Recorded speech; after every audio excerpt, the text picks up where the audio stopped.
कह रहा है कि बाबा साहब का अपमान हुआ, और चंद्रशेखर कह रहे हैं कि वह कांग्रेस के बारे में कहना चाह रहे थे कि कांग्रेस ने कितना अपमान किया। ये टीवी पे इंटरव्यू उन्होंने दिया, क्या कहेंगे? देखिए, अब उनके ऊपर मैं ज़्यादा टिप्पणी इससे नहीं करूँगा क्योंकि मैंने पहले ही बता दिया है। तो हमारा जो पार्टी का जो मैनिफेस्टो है, हर विधानसभा का अलग अलग मैनिफेस्टो है। मैनिफेस्टो जो है पार्टी का जो मैनिफेस्टो वो समाज के लिए है।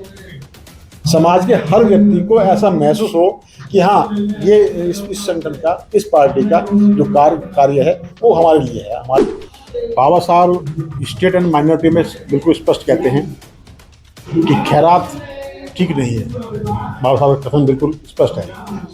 बाबा साहब कहते हैं कि अगर आपको फ्री एंड कंपल्सरी करना है तो आप शिक्षा को करिए, फ्री एंड कंपल्सरी अगर करना है तो स्वास्थ्य को करिए।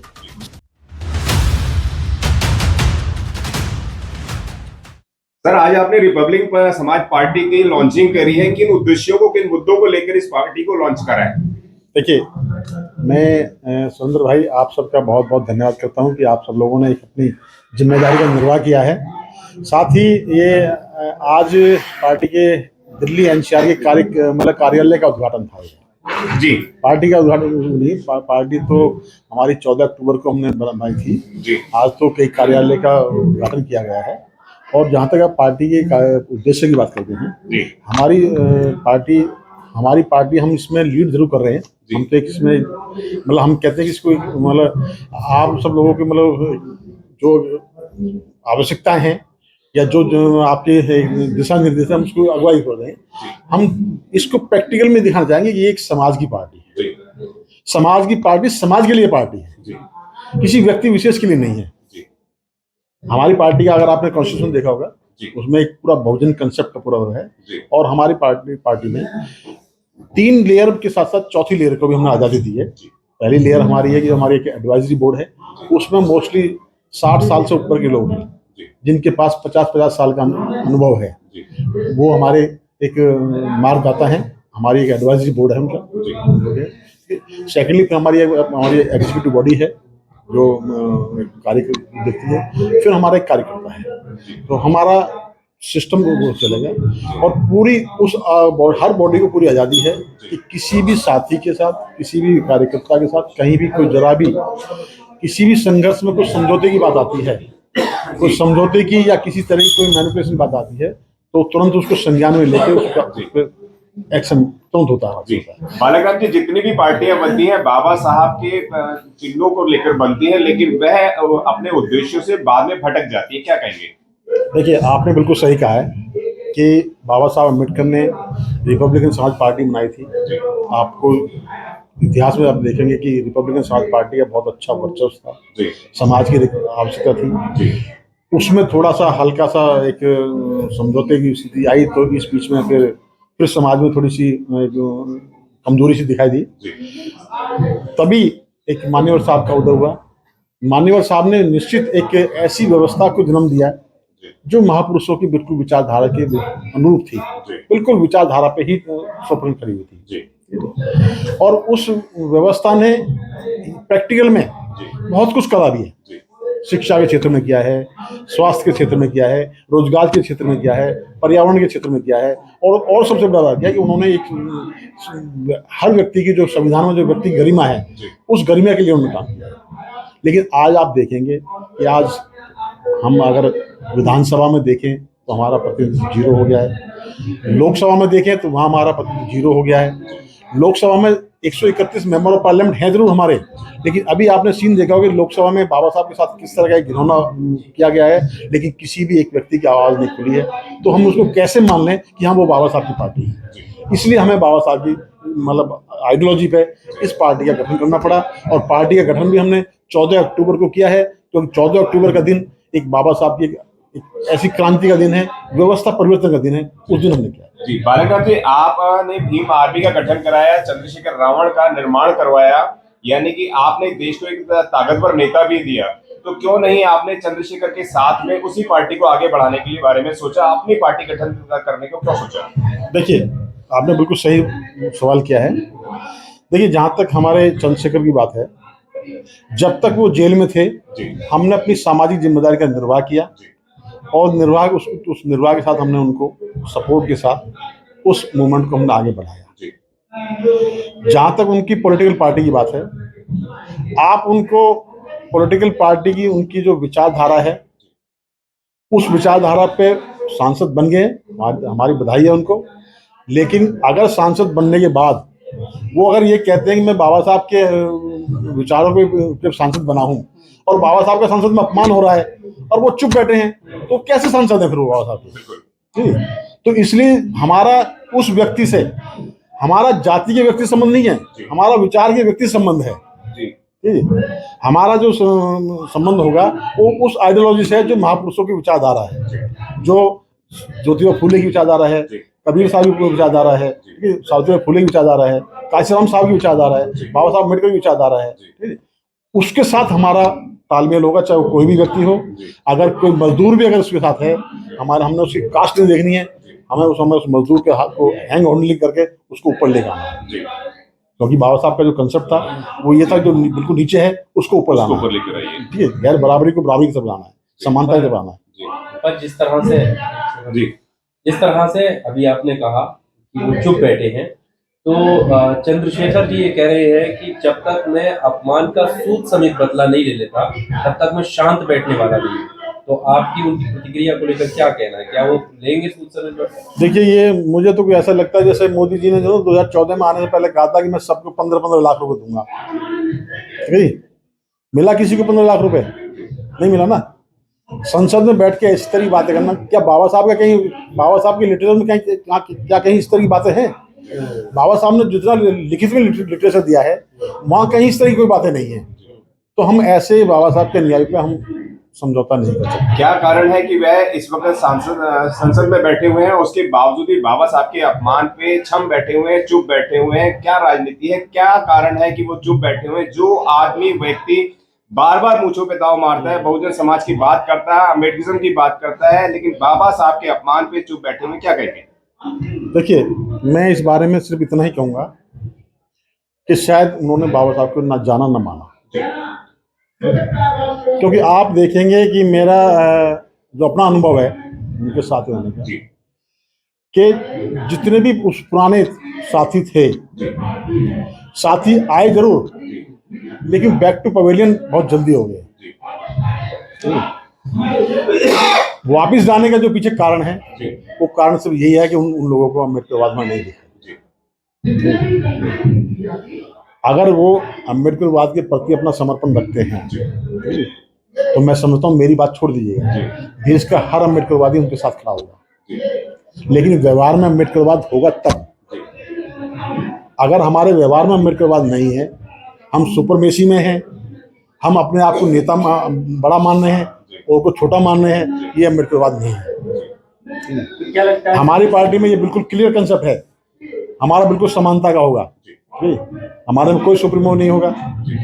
और खासकर पत्रकार बंधुओं को पूरी आज़ादी होगी कि वो किसी भी तरह कोई समझौते में कहीं भी कोई सहन ना करें, डायरेक्ट किसी भी सीधी बात कर सकते हैं। चंद्रशेखर रावण ने एक टीवी इंटरव्यू में कहा कि वह जो है कांग्रेस का अपमान करना चाह रहे थे अमित शाह, यानी कि सीधे सीधे अमित शाह के फेवर में चंद्रशेखर नजर आ रहे हैं। क्या कहना चाहेंगे, ये कौन सा एंगल है जो बाबा साहब के अपमान को पूरा देश कह रहा है कि बाबा साहब का अपमान हुआ, और चंद्रशेखर कह रहे हैं कि वह कांग्रेस के बारे में कहना चाह रहे थे कि कांग्रेस ने कितना अपमान किया? ये टीवी पे इंटरव्यू उन्होंने दिया, क्या कहेंगे सर? देखिए, अब उनके ऊपर मैं ज़्यादा टिप्पणी इससे नहीं करूँगा, क्योंकि मैंने पहले ही बता दिया है कि मैं नहीं समझता कि बाबा साहब को उन्होंने कितना पढ़ा है, ये मैं नहीं जानता। क्योंकि अगर वो पढ़े हुए होते बाबा साहब के बारे में तो शायद बाबा साहब के बारे में इसकी बात नहीं करते। क्योंकि बाबा साहब अम्बेडकर इस दुनिया में इंसानियत के वो मसीहा हैं जिन्होंने इस देश में गैर बराबरी को बराबरी में लाने का काम किया, इस देश में जो वंचित थे उनको बराबर लाने का काम किया है, इस देश में जिनको अब तक इंसान नहीं माना जाता था उनको इंसानियत के लाइन में लाके खड़ा किया। तो बाबा साहब ने इंसानियत के साथ साथ बाबा साहब ने इस देश के लिए अपनी पूरी लगाइए कि टोटल पूरा अपना जीवन उन्होंने मतलब एक कुर्बान किया है। वो यहाँ की अगर आप देखेंगे आज यहाँ देश की बांध, देश की नदियाँ, देश की झीलें, देश का एनवायरनमेंट, देश का वन, अगर ये सुरक्षित है तो वो सिर्फ बाबा साहब अम्बेडकर की वजह से। बालगंज जी, एक सीधा सवाल रहेगा आपसे कि जो जिस तरीके से बाबा साहब का अपमान हुआ है, तमाम पार्टियां संगठन ये कह रही हैं कि सबसे बड़े अनुयायी हम हैं, चाहे वो बीजेपी हो, चाहे वो कांग्रेस हो। कांग्रेस के राहुल गांधी भी नीली टी शर्ट पहनकर आ जाते हैं, प्रियंका गांधी भी नीली साड़ी पहनकर आ जाते हैं, और केजरीवाल भी ये कहते हैं कि सबसे बड़ा अनुयायी मैं हूँ। एनिमेशन फोटो वीडियो आपने सोशल मीडिया पे देखा होगा। तो इस वक्त सबसे बड़ा अनुयायी कौन है बाबा साहब का? हर पार्टी संगठन बाबा साहब के बैनर बिल्ले को इस्तेमाल करके ये कह रही है। तो इस वक्त लोग बड़े दिग्भ्रमित हैं, जो भी आता है वह बाबा साहब का सबसे बड़ा अनुयायी बताता है। बाबा साहब का नाम लेना तो जरूरी है, लेकिन कौन है बाबा साहब का सच्चा अनुयायी जो बाबा साहब के कारवा को आगे ले जा सकता है?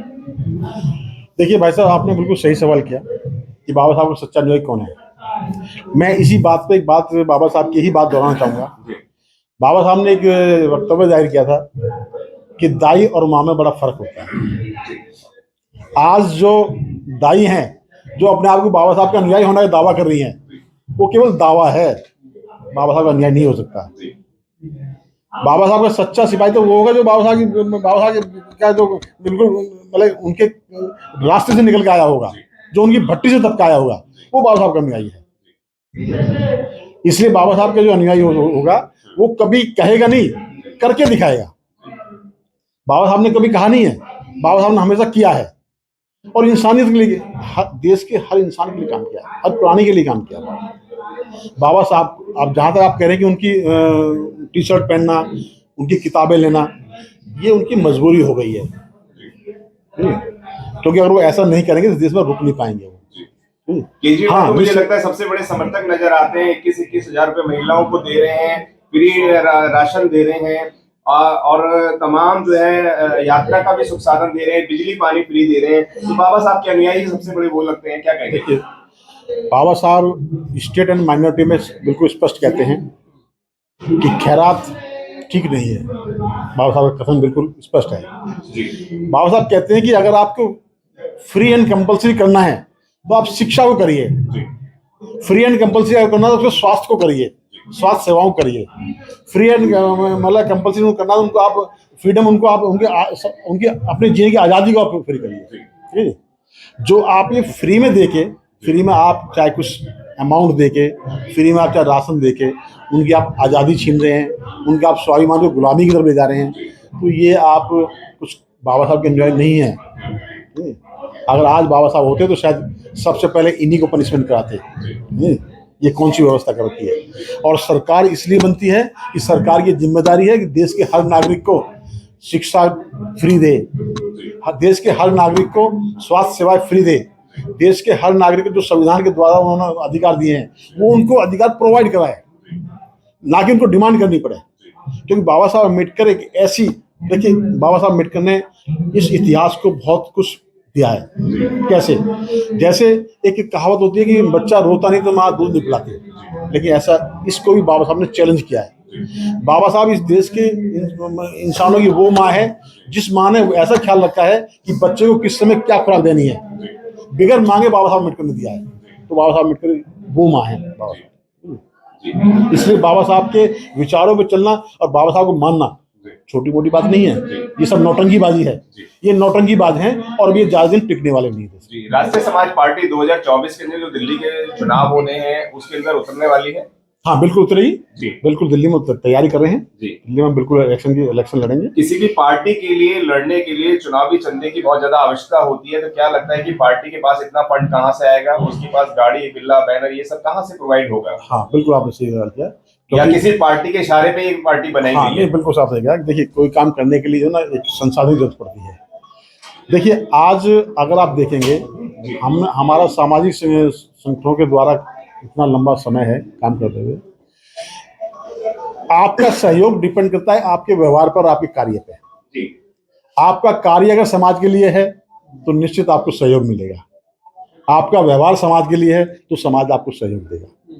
ठीक है, आपका कर्तव्य या आपकी जो अपनी जो मतलब व्यवहारिकता है, ठीक है, वो व्यवहारिकता आपके सहयोग को डिपेंड तय करेगी। जी। अगर आपकी चीटर की वो है व्यवहारिकता तो आपको समाज सहयोग नहीं करेगा, पार्टी नहीं चलेगी।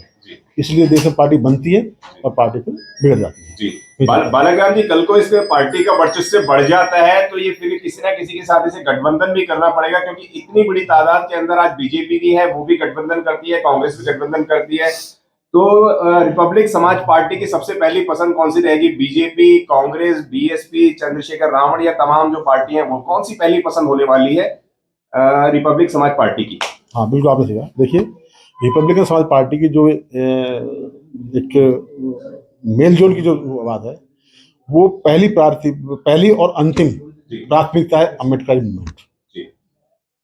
जो व्यक्ति, जो संस्था, जो पार्टी अम्बेडकर मूवमेंट पे प्रैक्टिकल में होगी, उसके साथ हम तालमेल करेंगे, अन्यथा हम किसी भी सूरत में तालमेल नहीं करेंगे।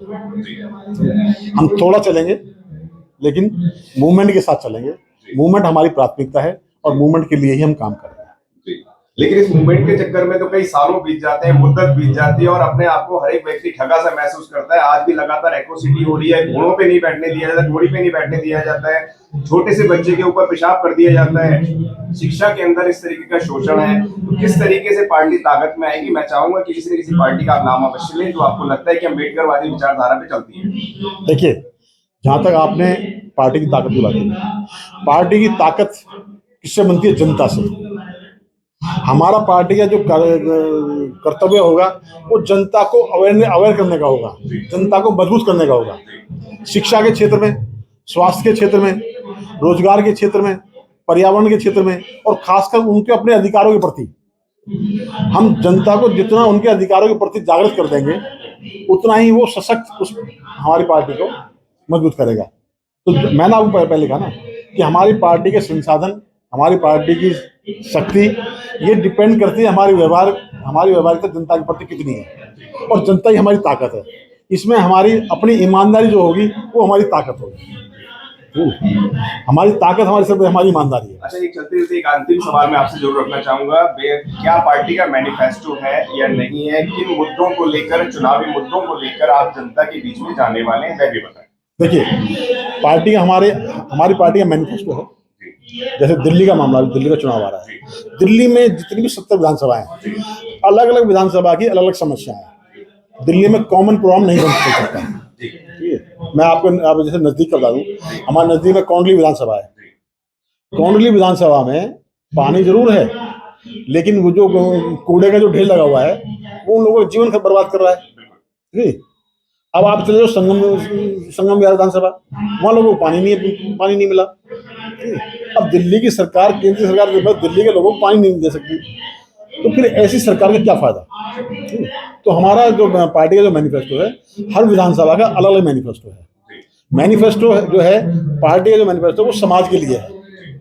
समाज के हर व्यक्ति को ऐसा महसूस हो कि हाँ, ये इस संगठन का, इस पार्टी का जो कार्य है वो हमारे लिए है, हमारे हित के लिए है। बहुत बहुत धन्यवाद sir, thank you. Thank you sir, आपका फोन बंद।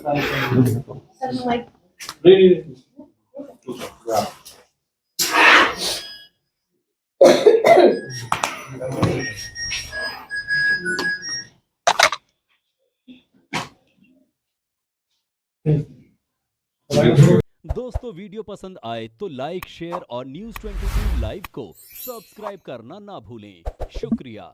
देखते रहें News 22 लाइव, सदैव आपके साथ।